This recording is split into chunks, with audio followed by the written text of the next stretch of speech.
বন্ধুরা সবাইকে আসসালামু আলাইকুম। আরো একটি নতুন ভিডিওতে আপনাদেরকে স্বাগতম। তো আজকে প্রায় অনেকদিন পরে আপনাদেরকে আমাদের ১১টি বাছুরের আপডেট দিচ্ছি আরকি। তো যারা আমাদের রেগুলার ভিডিওগুলা দেখে থাকবেন বা দেখতেছেন তারা হয়তো বলতে পারবেন যে আমরা গত বছর ঢাকার একটা খামার থেকে আমাদের আমরা ১১টা বাছুর কিনে আনি আরকি।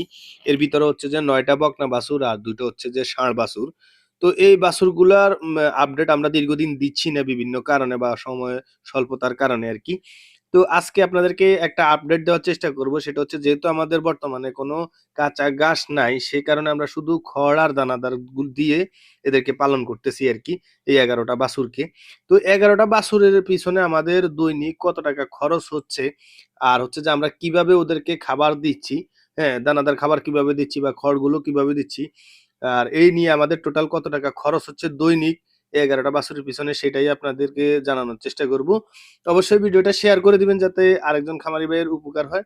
আর ভালো লাগলে অবশ্যই একটা লাইক দিয়ে দিবেন। লাইক দিলে ভিডিও বানাতে উৎসাহিত হই আরকি।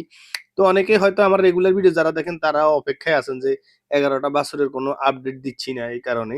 অনেকেই আগে জানতে চাইতেছেন ভাই, চাইছিলেন আরকি যে ভাই আপনারা ১১ টা বাছুরের কোনো আপডেট দেন না কেন? তো মাঝে, মাঝে আপডেট দেওয়া হতো কিন্তু দীর্ঘদিন দিচ্ছি না। তো মূলত হচ্ছে যেহেতু আমাদের টোটালি কাঁচা ঘাস নেই, সে কারণে আমরা ওদেরকে খড় দিচ্ছি হচ্ছে সারাদিনে আপনার হচ্ছে যে একেকটা বাছুরকে ৩ কেজি খড় দিচ্ছি। তো যেহেতু খড় আমাদের নিজস্ব জমিতে আমরা করছিলাম, সেই কারণে আমাদের হিসেব করছি আরকি যে ধরেন আমরা যদি ৳১০ করে প্রতি কেজি ধরি, সেক্ষেত্রে আমাদের ওই ৩ কেজি খড়ের দাম হচ্ছে যে ৳৩০। আর দানাদার খাবার যেহেতু মোটামুটি এখন একটু রেট কিছু জায়গায় কম বেশি আছে। তারপরেও আমাদের হয়তো একটু কম পড়ে, কিন্তু তারপরেও আমরা ৳৪০ ধরতেছি প্রতি কেজি দানাদার।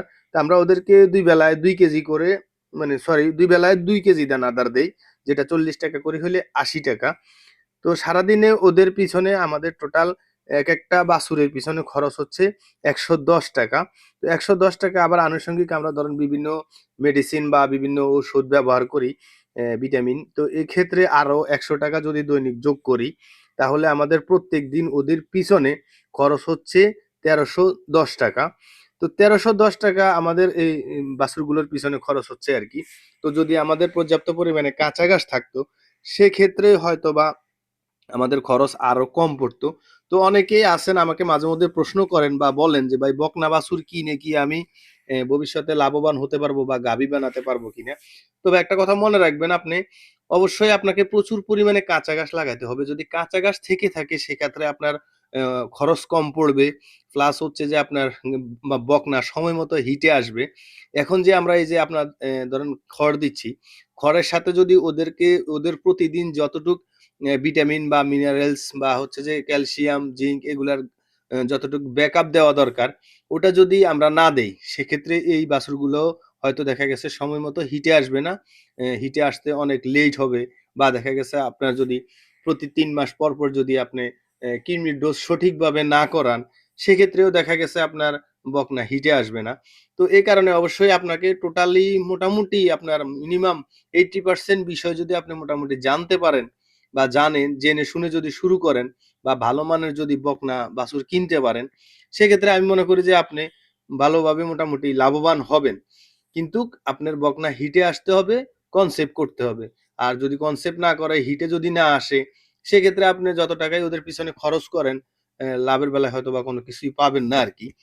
হয়তো অনেকে আমার উপরে রাগ হইতে পারেন যে আমি সবসময় নেগেটিভ চিন্তা করি, পজিটিভ কিছু বলি না। আমি এই কারণেই বলি ভাই, যে আপনি একটা যদি মানে খামার শুরু করে দেন, সেখান থেকে আসলে সরে আসা খুবই কষ্টকর।